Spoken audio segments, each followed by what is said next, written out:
공교육 전문가와 함께하는 교육 격차 해소 프로젝트 입시의 정석 시간입니다.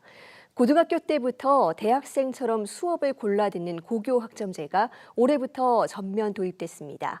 이 고1 학생들은 완전히 달라진 교육 과정으로 수업을 듣고 있는 건데요. 이제 곧 기말고사인데 이 학생들의 입시 대비해서 유의할 점은 무엇인지 짚어봅니다. 먼저 영상 보고 오겠습니다.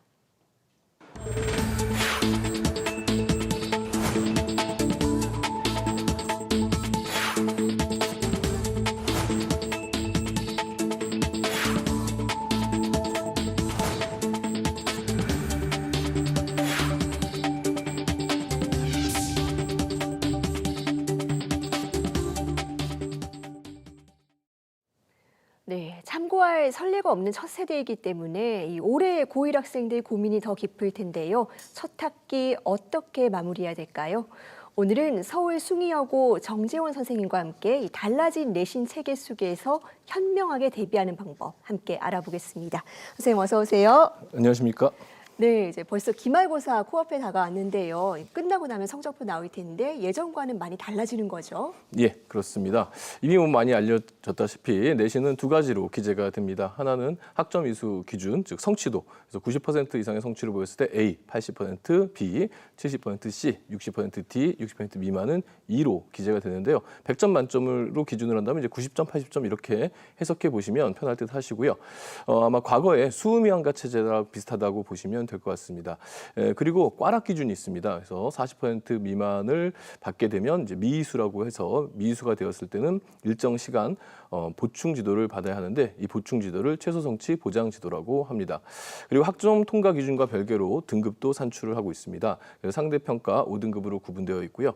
상위 10%는 1등급, 34%는 2등급, 그다음에 66%까지가 이제 3등급이고 90%가 이제 4등급, 90% 이하가 이제 5등급 해서 등급이 환산됩니다. 그래서 중간고사 결과 이제 각 고등학교의 이제 사정에 따라 좀 다르겠지만 대부분 아마 이렇게 5등급 제재니까 한 학교당 한 10명 가까운 학생들이 1등 나오는 거 아니냐. 그러니까 이제 속칭으로 이제 올 1등급 학생이 한 학교당 10명 이상 나오는 거 아니냐 이렇게 이제 예상을 많이 했는데 몇몇 학교를 제가 좀 알아본 결과 학교마다 올 1등급은 뭐 한두 명 안팎이었던 것 같습니다. 아마도 학생들이 좀 많이 긴장도 하고 좀 준비도 많이 해서 고득점 동점자가 좀 많이 나온 부분도 있고 학교에서도 좀 1학년 학생들이니까 좀 수월하게 시험 문제가 냈던 것이 탓이 아닐까 이렇게 분석을 해봅니다. 네, 일단 1학기에는 보통 이 공통과목 위주로 시험을 치르는 경우가 많을 텐데요. 이 기말고사 어떤 부분을 집중적으로 대비하면 좋을까요? 예, 맞습니다. 이제 1학년 때는 공통 과목으로 이제 구성되었다고 보시면 좋은데요.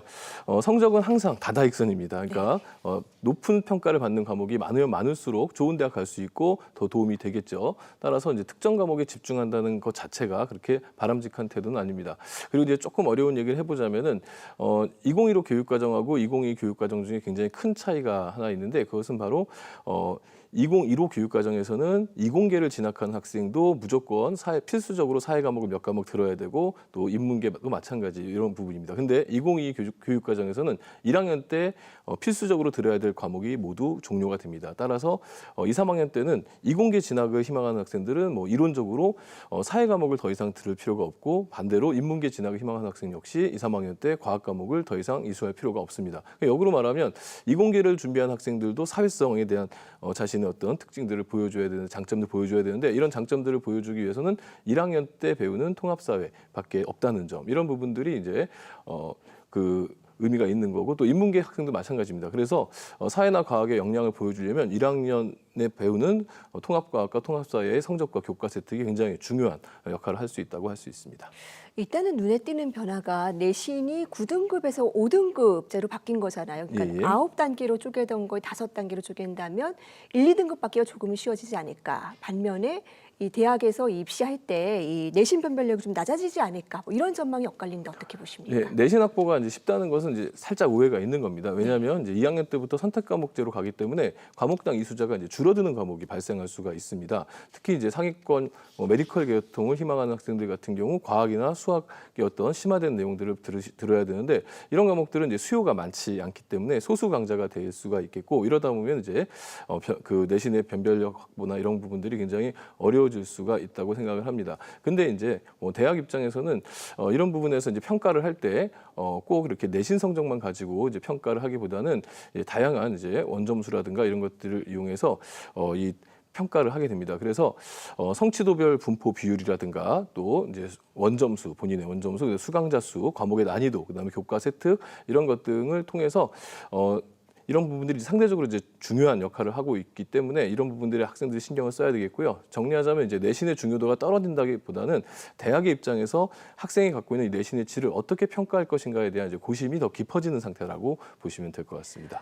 방금 말씀해주신 바로 그 관점에서 볼 때 이 수행 평가의 중요도가 높아지진 않을까? 뭐 이런 생각들도 많은 것 같습니다. 어떻게 보십니까? 예, 이제 수행 평가는 중요하긴 하지만 이제 수행 평가 자체가 대학 입시를 위해서 존재하는 것은 아닙니다. 네. 그러니까 대학 입시를 이렇게 치환해 버리면 수행 평가가 원래 취지가 왜곡되고 지금도 이제 상당히 이제 망가뜨려진 그런 경향성이 있는데요. 사실 수행 평가는 이제 수업의 성취 기준, 쉽게 말하면 학습 목표죠. 학습 목표를 어떻게 하면 학생들이 쉽고 정확하게 달성할 수 있을까를 위해서 만든 수업의 한 형태이고 평가의 한 형태입니다. 따라서 교사가 이제 수행 평가를 제대로 시행하면은 학생들이 이걸 잘 따라갔을 때 학업 성적도 향상될 수 있다는 그런 의미가 되겠습니다.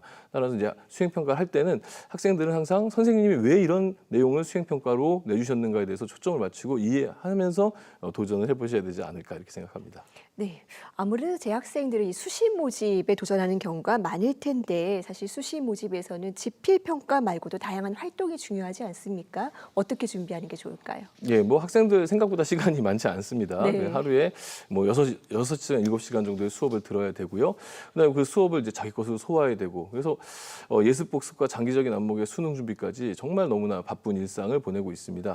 그렇지만 뭐 지금 이 시점에서 우선 기말고사 얼마 안 남았으니까 기말고사까지는 시험과 과제에 좀 집중하시고 또 기말고사가 끝나면 어느 정도 좀 시간적 여유가 생길 텐데 그때는 자신의 지적 수준을 올릴 수 있는 활동들을 좀 해야 될 것 같습니다. 뭐 대표적으로 독서나 독후 활동 이런 것들이 굉장히 도움이 될 텐데요. 뭐 수시, 정시, 학종, 논술 모두 대비할 수 있는 아주 좋은 습관이니까 기말고사 끝나면 좋은 지적 습관들을 만들어 보시기 바라겠습니다. 네, 독서 중요하죠.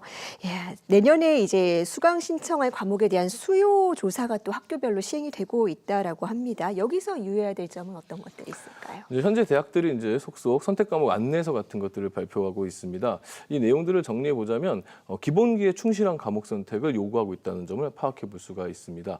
고교학점제는 학생들에게 이제 다양한 과목 선택을 허락하고 있고 또 많은 과목을 이제 개발해 놓은 그런 상태입니다. 그러나 모든 학문은 이제 기초가 있는 이런 과목들이 존재합니다.